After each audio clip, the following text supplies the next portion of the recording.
Pasaremos a las centrales. Aquí tenemos a las nucleares, que son opacidades del núcleo embrionario, ya sea solo o también el núcleo embrionario fetal, o sea, embrionario y fetal. Suelen ser bilaterales. Los ojos en estas cataratas tienden a ser microoftálmicos, por lo que tienen un mayor riesgo de desarrollar glaucoma. Tenemos a las suturales, que como vemos en la imagen, hay una opacificación de las suturas en Y del núcleo fetal con algunas ramificaciones o protuberancias. Estas no tienen afección visual, suelen ser bilaterales, simétricas, de patrón autrosómico dominante.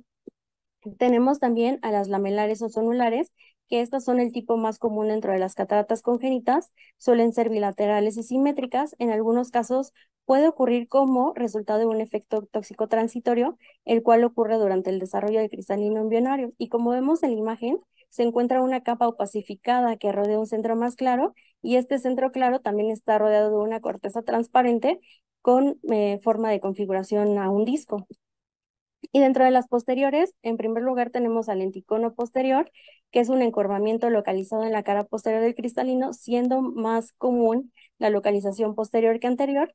También está asociado al síndrome Alport y al síndrome de Bonny-Clory, que consiste en la aparición de un lenticono en la cara posterior del cristalino, acompañado de una catarata subcapsular posterior. La etiología no es clara, aunque una teoría dice que es por infección del humor vítreo y otra teoría dice que es por el crecimiento excesivo de las fibras que forman el cristalino. También tenemos a la persistencia y fibrosis secundaria del sistema vascular hialoideo primitivo, que esta es la formación de una membrana posterior que se va a conectar a los remanentes prominentes de la vasculatura hialoidea. Esta vasculatura hialoidea va desde el nervio óptico hasta la cápsula posterior del cristalino, se asocia mucho a enfermedades neurológicas y el pronóstico visual es muy limitado. Tenemos al punto de Mittendorf, que es un remanente de la arteria hialoidea que se va a extender desde el nervio óptico hasta la opacidad. Ocurre en la cápsula posterior, siempre es nasal al eje visual, por lo que no interfiere con la visión, además de que no es progresiva. Y tenemos a las cataratas en gota de aceite, asociada muchísimo a la falla de la enzima galactosa 1P uridiltransferasa. Esta es la enzima asociada a galactosemia y puede ser reversible cuando hay un tratamiento metabólico. Dentro de las difusas tenemos a las cerúleas, que son también llamadas cataratas de punto azul, y son pequeñas opacidades azuladas ubicadas en la corteza del cristalino. Estas no son progresivas y no causan alteraciones visuales. Y tenemos a las totales, que estas sí causan discapacidad visual importante. Todas las fibras del cristalino se opacifican y pueden ser tanto unilaterales como bilaterales. También dentro de las difusas tenemos a las membranosas, que se producen cuando las proteínas del cristalino se reabsorben de un cristalino intacto o traumatizado y permite que las cápsulas del cristalino anterior y posterior se fusionen formando una densa membrana blanca y obviamente causan una discapacidad visual importante. Tenemos otras cataratas que son muy bonitas, que son las de árbol de Navidad. Son altamente reflectivas, iridiscentes y policromáticas, y aquí lo que pasa es que hay una degradación de péptidos y aminoácidos por estas endopeptidasas que generan un aumento de los iones de calcio y por lo tanto una degradación de proteínas. Y se forman los cristales de cistina, los cuales forman pequeñas agujas que dan la apariencia de un fascinante árbol de Navidad. Tenemos otras muy importantes que son las cataratas por rubiola. Ocurre por la hiperinfección del togavirus del ARN en el primer trimestre del embarazo. Clínicamente, como vemos en la imagen, podemos ver opacidades nucleares de color blanco nacarado, formando una catarata total. Otras manifestaciones son la retinopatía pigmentaria difusa, microftalmos, por lo tanto glaucoma, y opacidad corneal. Sobre el diagnóstico, aquí debemos de indagar mucho, debemos ser muy específicos en la historia clínica, sobre todo sobre los antecedentes prenatales, los postnatales, si la mamá tomó algún medicamento, si hay algún defecto cromosómico, si estuvo expuesta a una radiación. Sobre la función visual, el examen físico y oftalmológico, debemos explorar de manera perfecta la fijación, buscar si hay estrabismo o nistagmus. Podemos apoyarnos también en opacidades totales por una ecografía modo B, investigar específicamente si hay TORCH o alteraciones en la glicemia, en el calcio, el fosfato, la genética, o si hay galactosemia. ¿Y cuándo debemos de pensar en una cirugía? Bueno, cuando hay una catarata totalmente significativa, si el tamaño es mayor a 3 milímetros, si invade el eje visual, si no podemos ver el fondo de ojo, si hay presencia ya de nistagmus, estrabismo o pobre fijación central por deprivación. Y el manejo clínico Lo podemos hacer cuando hay cataratas pequeñas o parciales, haciendo una observación, y esta observación podemos realizar fotos seriadas para vigilar la progresión y así evitar por completo la ambliopía. Y algo que es muy, muy importante es el abordaje. ¿Cómo vamos a manejar la cápsula posterior y el vitro anterior? Sabemos que son cataratas que se inflaman mucho y que se opacifican. Bueno, en menores de 3 años debemos de realizar una capsulorhexis posterior y una vitrectomía anterior. Entre los 3 y 7 años considerar realizar una capsulotomía posterior, y en mayores de 7 años se puede dejar la cápsula íntegra, aunque esto está en controversia porque algunos oftalmólogos realicen también capsulotomías posteriores. Y aquí no hay que olvidar que entre más pequeños es la cirugía, más tendencia a opacidad del eje visual. Estas cirugías son retos quirúrgicos porque se inflaman muchísimo. Son ojitos pequeños de cámara anterior estrecha. Estos tienen menor rigidez escleral, tienen pobre dilatación pupilar. La cápsula anterior es mucho más elástica y gruesa que en los adultos, y siempre hay que valorar un implante de helio primario versus secundario. En cuanto a la selección de lente intraocular, generalmente en el 20% se realiza hipocorrección en menores de 2 años y 20% entre 2 y 4 años. En esta tabla de la Academia de Oftalmología tenemos que se muestra la edad en que se realiza la cirugía de catarata relacionada con la refracción residual, y también podemos tomar en cuenta el grado de ambliopía. Otros puntos a tomar en cuenta es el manejo de la faquia, que se puede realizar con lente de contacto. Y también tenemos este estudio muy importante, que es el estudio de tratamiento de faquia infantil, en donde se analizaron 114 casos en niños entre 7 meses hasta 1 año, y demostraron que no había diferencia significativa entre la agudeza visual, aquellos que se implantaron el lente primario y aquellos que se dejaron afáquicos, que usaron únicamente lentes de contacto. Como conclusión es que se deben de tomar en cuenta que los niños áfacos y pseudofáquicos van a necesitar siempre lentes bifocales. Sobre las complicaciones, como ya les mencioné, son cirugías que se inflaman mucho, entonces hay que tener muy buen control de la inflamación. Tenemos muy frecuentemente la opacificación de la cápsula posterior. Esto es más frecuente en menores de 6 años, de raza blanca, y en lentes que no son fijados al saco, por lo que lo ideal siempre es realizar la capsulorhexis posterior y una vitrectomía anterior, dependiendo de la edad, y emplear lentes acrílicos hidrofóbicos para que tengan una mayor adherencia. En cuanto al glaucoma, generalmente se presenta en el 11%, se asocia más a pacientes áfacos o en microoftálmicos con diámetros corneales menores a 10 milímetros, y también es frecuente el lente intraocular. Pasaremos a este tema de tipos de lente intraocular. Y bueno, actualmente ha habido un desarrollo muy, muy notable en las últimas décadas. En la historia recordamos la primera diapositiva que les expliqué en esta presentación, y actualmente, por ejemplo, ya contamos con lentes premium como tóricos y multifocales, los cuales incorporan ya todos los avances ópticos, materiales, características nuevas, incluso casi casi personalizados para cada paciente. Tenemos las partes de un lío, que tenemos las ópticas, que estos son los filamentos en donde se van a fijar o donde vaya a estar sujeto. Tenemos la óptica, que es la parte del lente intraocular, que se encarga de refractar los rayos luminosos hacia la retina. Y hay 6 generaciones de lentes. Brevemente les voy a explicar cada una de ellas. En la primera generación encontramos a los lentes de cámara posterior de Ridley, de PMMA, pero tenían una alta tasa de luxación tras realizar extracapsulares de catarata. Tenemos a los de segunda generación, que estos lentes eran de cámara anterior, eran los lentes de cámara anterior de Barron, los cuales tuvieron como inconvenientes también daños en la córnea y síndrome de Hug. Tenemos a los de tercera generación, que eran los lentes fijados de iris de Binghurst, y estos modificaban las asas del lente para formar un soporte iridiano, aunque también causaba daños en el endotelio. Tenemos posteriormente a los de cuarta generación, que estos fueron los de Choice-Kellman, que eran lentes de monopieza que tenían 3 a 4 puntos de fijación, siendo lentes de soporte capsular que buscaban prevenir la irritación tisular con asas más flexibles. Y de ahí tenemos a los de quinta generación, que aquí los lentes eran ya en cámara posterior, con asas en J o en C, con diseños más variados y perfeccionados de materiales nuevos como los de EMA, los de silicona o PVP, para proteger a la retina de radiaciones UV. Y tenemos también a los de sexta generación, que aquí ya se crearon más lentes con diferentes materiales de PMMA, silicona hidrogel, material acrílico, y además siendo plegables. Y en los 80s, los lentes intraoculares ya eran totalmente diseñados para implantarse en el saco capsular. Y de los avances más recientes, como vemos en las imágenes, tenemos que los lentes intraoculares actualmente se diseñan con bordes ópticos truncados cuadrados, para prevenir opacificaciones de cápsula posterior. Hay sistemas de inyección precargados y también algunos lentes de piggyback que hacen correcciones de errores refractivos y también nos ayudan a evitar las gafas y bueno, todos los lentes que les mencionaré a continuación. La clasificación la haré según su esfericidad o esfericidad, sobre el tipo de materiales, según su enfoque o su lugar de implantación. Y bueno, anteriormente los diseños en la mayoría de los lentes intraoculares eran esféricos. Esto quiere decir que los rayos pasaban por el centro del lente intraocular, enfocaban en el punto central de la retina, pero los rayos que llegaban a la periferia, al ser la periferia más delgada, enfocaban en otro punto más adelante, por lo que se obtenían dos puntos focales, reduciendo así la sensibilidad al contraste. Y actualmente los lentes más nuevos son asféricos. Esto quiere decir que con diferentes grados de cero o aberración esférica negativa, se compensa cualquier tipo de aberración esférica positiva de la córnea y así mejora la sensibilidad al contraste. Como les mencioné, uno de los avances es que los lentes intraoculares actualmente son plegables. Esto permite que se puedan inyectar con un tamaño de incisión más pequeño, minimiza el astigmatismo corneal inducido quirúrgicamente y también disminuyen las complicaciones preoperatorias de la herida.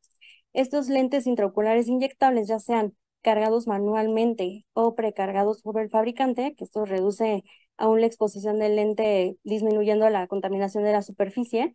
Y en cuanto al material, tenemos de silicón o de acrílico. Los de silicón, que son materiales flexibles, hay que evitarlos si pensamos que el paciente posteriormente vaya a requerir una vitrectomía, como retinopatía diabética proliferativa, desprendimiento de retina, etcétera, porque se adhiere el silicón en la superficie del lente.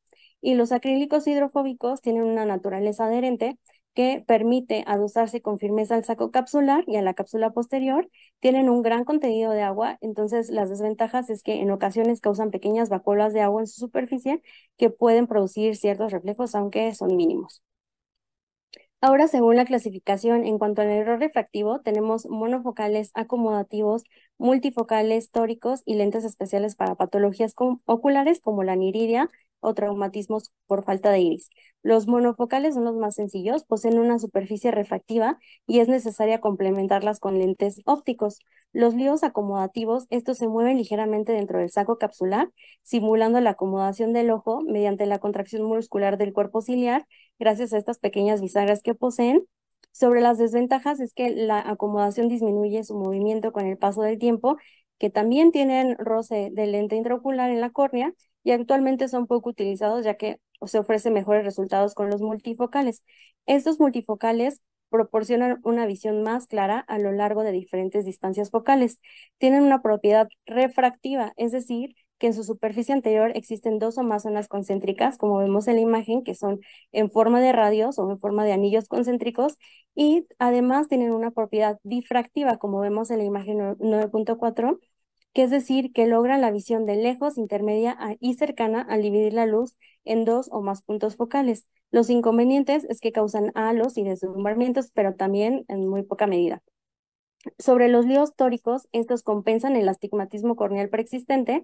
Se deben hacer mediciones preoperatorias muy cuidadosas, utilizando calculadores teóricas modernas, como les mencioné previamente. La topografía nos puede ayudar a descartar todos esos pacientes que no son candidatos, como los que tienen astigmatismos irregulares o enfermedades ectásicas corneales.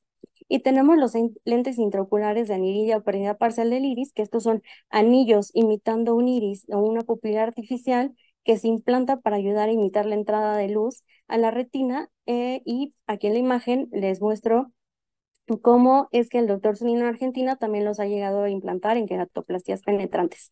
Actualmente todos los lentes intraoculares poseen partículas capaces de filtrar los rayos ultravioleta.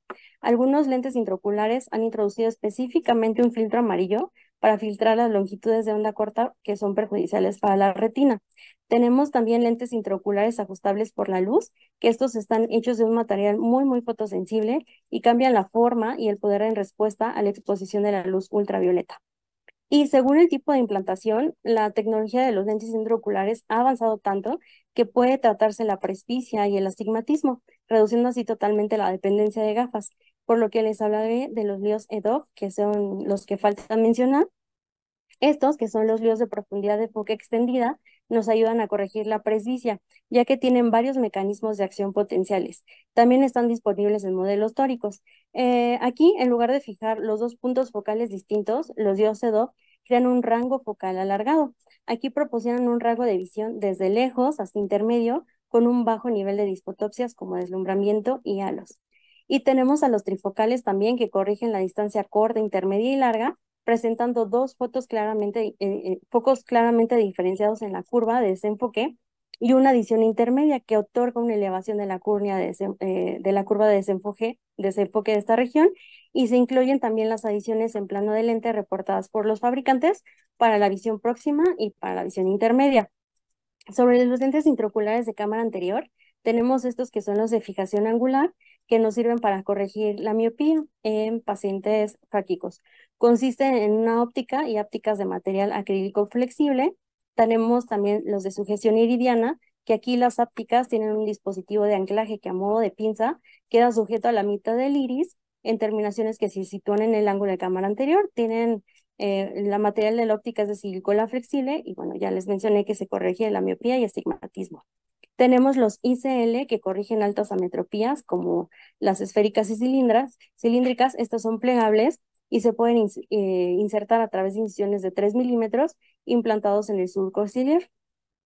Pasando a nuestro último tema de endoftalmitis, aquí, bueno, es un tema muy importante porque la endoftalmitis sabemos que ocurre cuando hay invasión y replicación de microorganismos en los espacios, ¿no? Y fluidos, que se acompaña de una reacción inflamatoria muy severa. Es muy temida por cada de los cirujanos de catarata o cualquier tipo de cirujano de oftalmología, porque puede haber una pérdida severa de la visión o hasta pérdida del ojo. Grandes estudios retrospectivos revelan que la incidencia de endoftalmitis después de una cirugía de catarata tiene tasas de hasta 0.04% o 0.20%. Según la clasificación, las podemos clasificar según la vía de acceso siendo exógena y por cirugía de catarata más frecuentes en un 90% y endógena por causas sistémicas hasta en un 8%. Según su presentación clínica, tenemos que si es antes o después de las 6 semanas, siendo aguda si es o crónica, ¿no? Respectivamente. Y según el agente causal en bacteriana o fúngica. Tenemos el estudio de la ESCARS, que es la Sociedad Europea de Cirujanos de Catarata y Cirugía Refractiva, en donde nos dice los factores que aumentan el riesgo de infección, que incluyen diabetes mellitus, edad avanzada, sexo masculino, cirugía complicada o prolongada, pérdida de vitrio, ruptura de la cápsula posterior, fugas de heridas y también incisiones herméticas. La prevención es muy importante, también hay varios estudios sobre esto. Los más importantes son estos dos que les voy a mencionar. El primero dice que para reducir la incidencia de endoftalmitis postoperatoria es importante utilizar yodopovidona al 10% en piel periocular y gotas de yodopovidona al 5% en fondo de saco con técnica estéril. Además, debemos de corroborar completamente el cierre hermético de la incisión. A menudo algunos prescriben antibióticos tópicos preoperatorios profilácticos para la cirugía de catarata, aunque ningún estudio clínico aleatorizado apoya esta práctica. Y en el 2006, el grupo de la ESCARS realizó el estudio de cirugía de cataratas, siendo prospectivo, aleatorizado y parcialmente enmascarado, en donde informó que la tasa de endoftalmitis fue del 0.07% en pacientes que recibieron cefuroxima intracameral, en comparación con una tasa del 0.34% en pacientes que recibieron levofloxacino tópico solos, y también informó un aumento de 5.88 veces el riesgo de uso de incisiones en córnea clara en lugar de túneles esclerales. También mencionaron que en caso de alergia a yodo-povidona se puede usar el uso de clorexidina del 0.05%. Hay otro estudio que se realizó en Chennai, India, en el 2019, en donde estudiaron la aplicación de moxifloxacino intracameral en 2 millones de pacientes operados de catarata en un periodo de 8 años. Este fue un estudio retrospectivo con un registro clínico multicéntrico y se compararon estos ojos operados de facoemulsificación versus M6 y también un subgrupo de los cuales presentaron RCP de complicación requieren una cirugía de catarata, concluyendo que la profilaxis intracameral de moxifloxacino reduce la endoftalmitis en pacientes operados de FACO, M6 y con RCP. La etiología de la endoftalmitis posoperatoria puede variar según la región del mundo. En cuanto a los agentes causales, como lo vemos en la tabla 1 y 2, Se indican las bacterias que suelen identificarse de forma más habitual. En la forma aguda, los estafilococos coagulasa negativos son los más comunes. Dentro de ellos, estafilococos epidermidis, Staph aureus y el estreptococo betemolítico. El espectro varía ya en endoftalmitis crónica, aislándose de forma más habitual Propinobacterium y Corynebacterium. Y dentro de las endoftalmitis fúngicas exógenas se debe a hongos filamentosos, especialmente el Aspergillus, y también tomamos en cuenta en la siguiente tabla los gérmenes más frecuentes implicados en endoftalmitis traumática, los cuales también son más frecuentes los estafilococos coagulasa negativos. El diagnóstico será si es aguda o si es crónica. La aguda ya les mencioné que es definida como una inflamación dentro de las 6 semanas posteriores a la cirugía y se desarrolla principalmente de 3 a 10 días después de la cirugía. Sigue un curso completamente fulminante. El sello distintivo es la inflamación del vítreo, pero otros signos incluyen la quemosis, hipopión, hemorragias retinianas, entre otras. Y sobre la endoftalmitis crónica puede desarrollarse semanas o meses después de la cirugía. Se caracterizan por idiosinclitis crónica, por uveitis granulomatosa con disminución de la visión totalmente. El diagnóstico debe ser inmediato, porque aquí tenemos que ganar tiempo. Tenemos que realizar diagnósticos diferenciales con TAS, con restos corticales en vitrio, retinitis viral y síndrome firminoide. En esta tabla tenemos las diferencias principales de endoftalmitis y TAS, que es el diagnóstico diferencial más importante. En el TAS no se encuentran agentes infecciosos, ocurre dentro de las primeras 12 a 24 horas, hay aumento de la presión intraocular, los signos y síntomas están limitados al segmento anterior y como tratamiento se usa el uso intensivo de corticosteroides. Sobre los estudios de gabinete, el diagnóstico principalmente es clínico, aunque se pueden realizar exámenes microbiológicos tomando cultivos a través de muestras de vitrio, de biopsias de vitrio tomadas por vitrectomía vía pars plana es lo ideal, además de que se pueden tomar muestras de humor acuoso aspirando por vía limbar y por paracentesis. Nos podemos apoyar de cultivos, los cuales estos únicamente son de apoyo. Es mejor si la muestra es tomada por vitrectomía, siendo positiva en el 90% de los casos, y el cultivo de amor acuoso tiene un valor diagnóstico muy bajo, por lo que las pruebas no son muy recomendables. Y si tenemos pruebas de laboratorio no asociadas a cultivos, están también las de PCR. El ultrasonido es un auxiliar que nos va a permitir correlacionar los hallazgos clínicos y los antecedentes del paciente, mas no es la herramienta para confirmar el diagnóstico. A pesar de ello, es muy útil para el seguimiento y la respuesta al tratamiento, ya sea tanto conservador como quirúrgico. Aquí se suele evaluar a ganancias altas, buscando opacidades vítreas, membranas vítreas, engrosamiento de la pared coroidea, desprendimiento de coroides, desprendimiento de retina o edema de papila.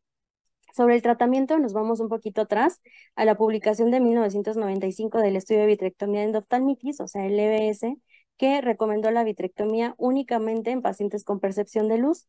Actualmente, en estudios más recientes como el SCARS, se recomienda la vitrectomía temprana, siendo beneficiosa en pacientes con mejor agudeza visual. La vitrectomía en endoftalmitis sirve para tomar cultivos, pero también para remover todas esas bacterias en vitrio y debemos de tomar muy en cuenta la clínica y el curso de la enfermedad porque no únicamente la visión como se hacía en el EBS para la aplicación de intravitreos, valorando siempre la respuesta en 48 a 72 horas.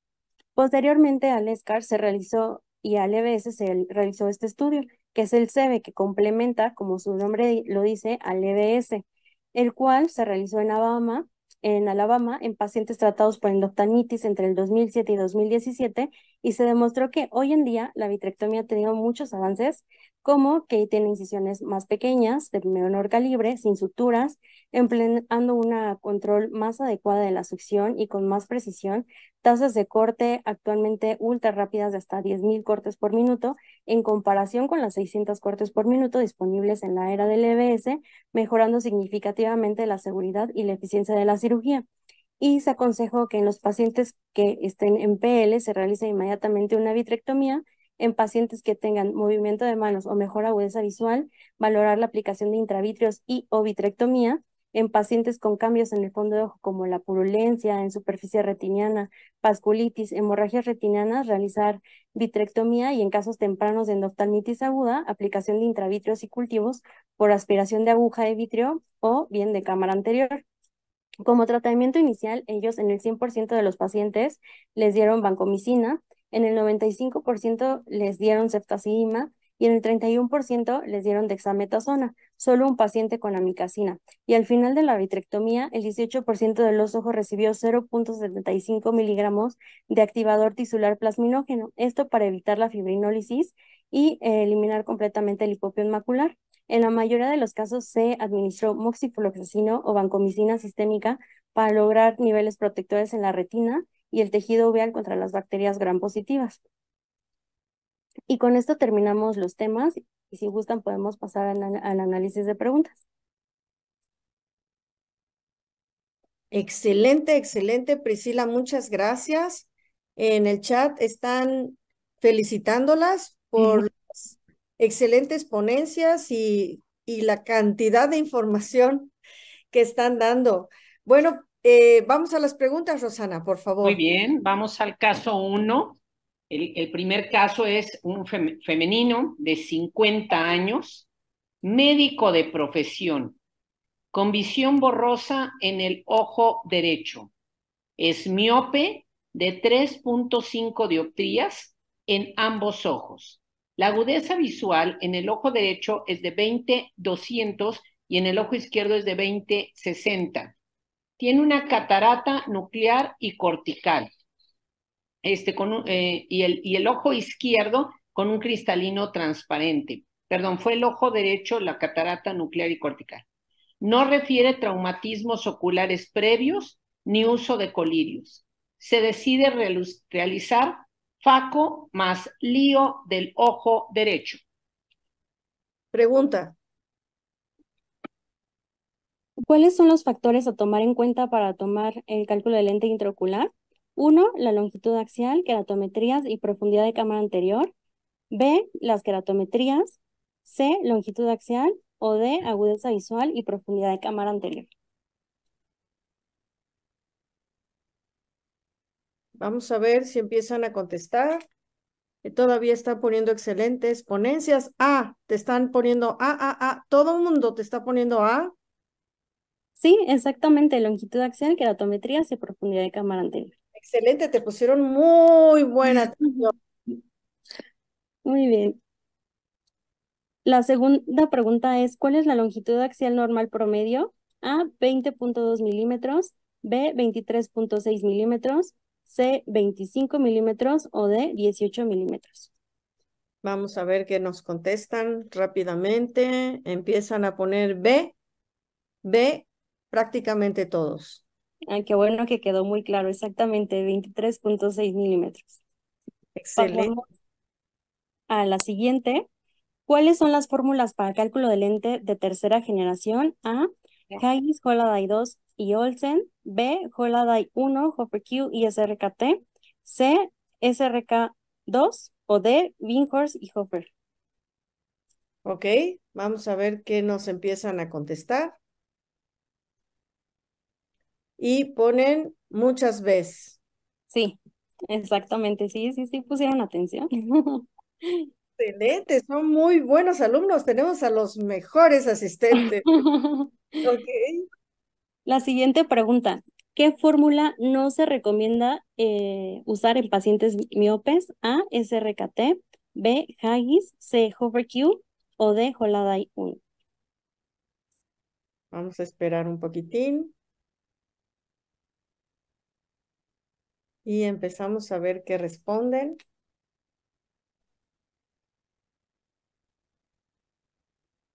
Están un poquito temerosos. Anímense, anímense. Dímense.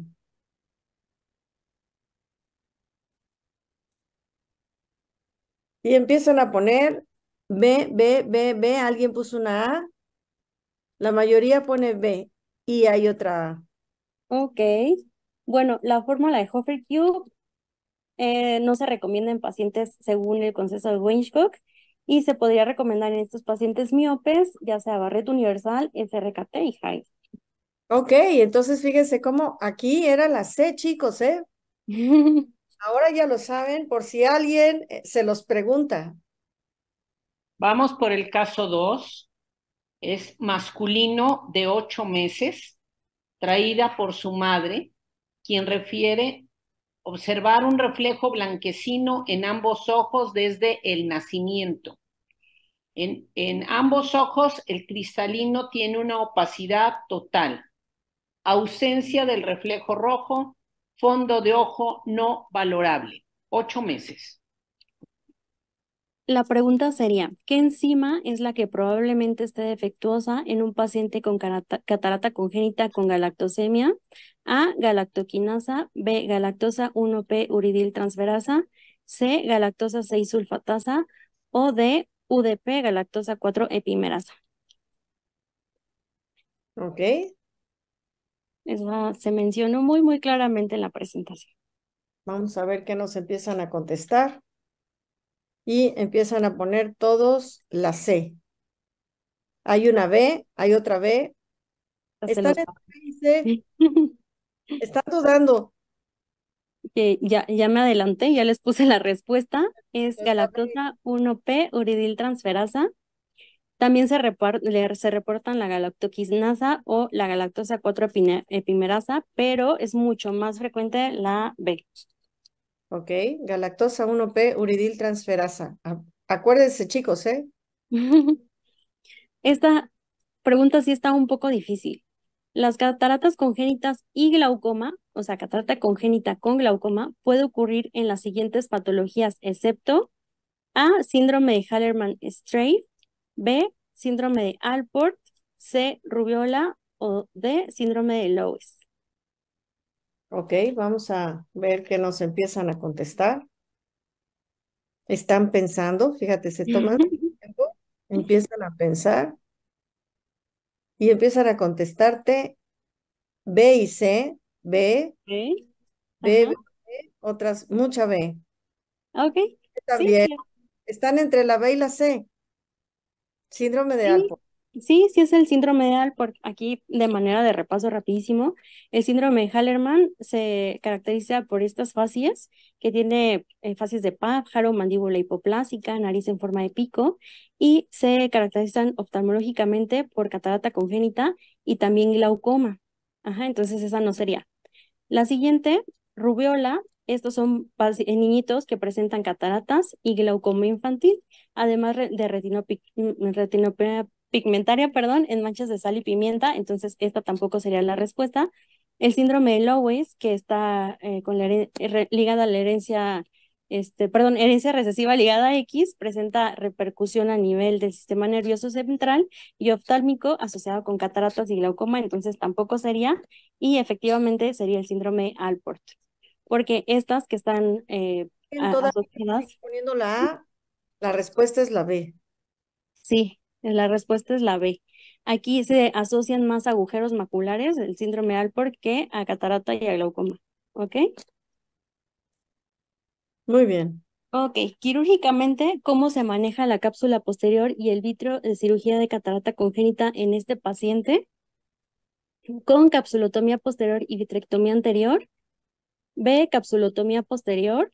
C, mantener la cápsula íntegra. O D, vitrectomía anterior. Recordando que el paciente tiene 8 meses de edad. Yo creo que esta te la van a contestar bastante rápido. Ya, empiezan a poner A, A, A. Hay alguien que puso una D, B, uy, D. Bueno, creo que están muy repartidos, ¿eh? Ok, bueno, sería la A, recordando que en pacientes menores a 3 años tenemos que hacer capsulotomía posterior y vitrectomía anterior. ¿Vale? Exacto.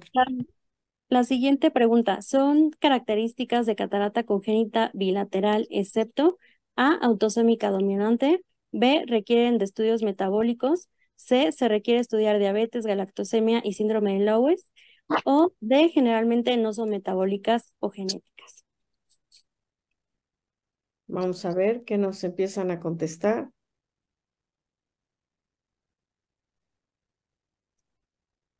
Seguramente ahora empezarán a contestar. Nos ponen una A, una A, una A. Están contestando con la A. Sí, la mayoría te ha puesto A.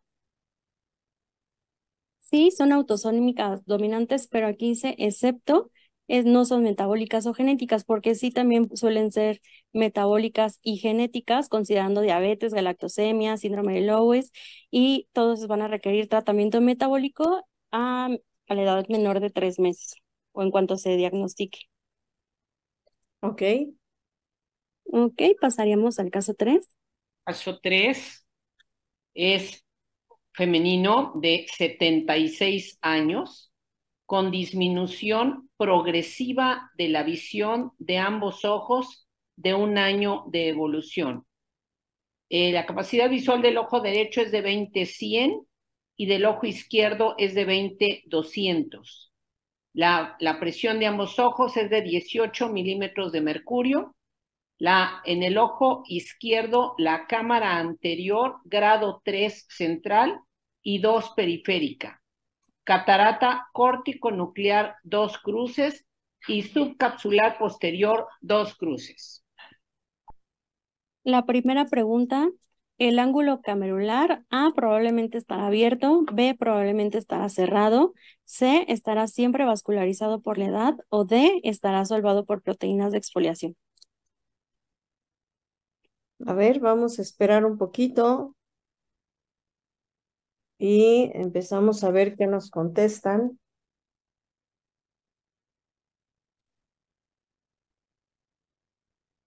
Empiezan a contestar la A, la A, la A, hay una B. Mayormente te están contestando la A, ya hay una D. Cuéntanos, doctora. Ok, bueno, se describió una cámara anterior grado 3 central y 2 periférica, entonces la respuesta sería que probablemente el ángulo estará abierto. La A. Sí, sería la A. La siguiente pregunta, la cirugía de catarata de este paciente debe efectuarse cuando A, el cristalino sea brunescente, B, el ángulo corra peligro de bloquearse, C, el paciente llegue a 20/400, D, el paciente no pueda realizar sus actividades cotidianas. Ok, muy buena pregunta. Vamos a ver qué nos empiezan a contestar. La D. Ya empiezan mayormente a ponerte la D. Sí, Exacto. perfecto. Ok, la siguiente. Si decide cirugía, la técnica de elección que elegiría sería A, Faco más lío, B, extracción intracapsular del cristalino, C, extracción extracapsular del cristalino, D, endocapsular del cristalino. Este está muy fácil. Muy fácil, sí. Vamos a ver qué nos contestan. Y nos empiezan a contestar la A. Prácticamente todos están poniendo la A. Sí, exacto, ¿no? Faco más lío, no hay pierde. La siguiente pregunta, ¿el lente con el que logrará mejor recuperación de visión sería A, fijado al sulcos, B, intraocular de cámara posterior, C, aéreo lenticular o D, de contacto rígido? En este caso. Ok. Ok, vamos a esperar entonces a que nos empiecen a contestar. Y ya empiezan a poner B. Sí, Prácticamente todos. sí, tampoco hay pierde, ¿no? Sí. Bueno, pasamos al siguiente caso. El caso número 4 dice así: femenino de 70 años, operada de catarata por facoemulsificación más implante de lente intraocular, con dolor intenso, baja súbita de agudeza visual en ojo operado.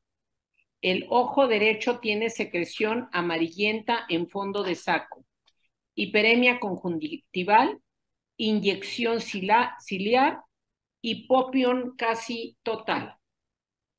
Qué horror.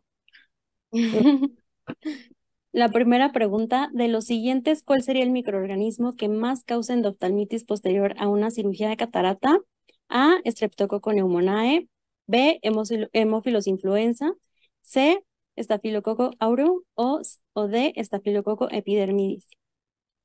Ok, vamos a esperar a ver qué nos empiezan a contestar. Ya hay D. Nos están contestando D. Sí, perfecto. Bien. Sí, que son los estafilococo coagulasa negativos, los más comunes, y de estos el más común es el epidermidis. Excelente. La siguiente pregunta sería, ¿cuál es el antibiótico de elección para el tratamiento de endoftalmitis por Propionibacterium acnes? A, amikacina, B, gentamicina, C, vancomicina o D, ceftazidima. Ok, ahí tienen ustedes para que elijan cuál es el antibiótico. Y vamos a ver qué nos ponen. Empiezan a poner C, C, C, C, D también, C, C, C, C, la mayoría C. Sí, excelente, es vancomicina. Bien, De los siguientes, ¿cuál es el microorganismo que más causa endoftalmitis post-trauma? A, enterococo y Staph aureus, B, bacillus y Staph epidermidis, C, pseudomonas y Staph aureus o D, Staph aureus y Staph epidermidis. ok, vamos a esperar. Microorganismo que más causa endoftalmitis por trauma. Y vamos a ver qué empiezan a poner. Una D, C, D, C, D, C, D, más o menos. B, está variado la Está respuesta. variado. Bueno, aquí para especificar sería bacillus y Staph epidermidis, porque recuerden que no es lo mismo que endofta aguda. Sería post-trauma, siendo los más frecuentes estafilococo coagulasa negativos en un 16 a 44% y bacilos en un 17 a 32%. Ok, chicos, es la B, ya no pongan la D. Ok, la siguiente pregunta. ¿Cuándo se considera que es una endoftalmitis aguda? Esta está regalada. A, al presentarse antes de las 6 semanas del posquirúrgico. B, posterior a las 6 semanas del posquirúrgico. 6 a las 8 semanas del posquirúrgico. O D, a las 12 semanas. Sí, está fácil. Supongo que rápido nos van a empezar a contestar.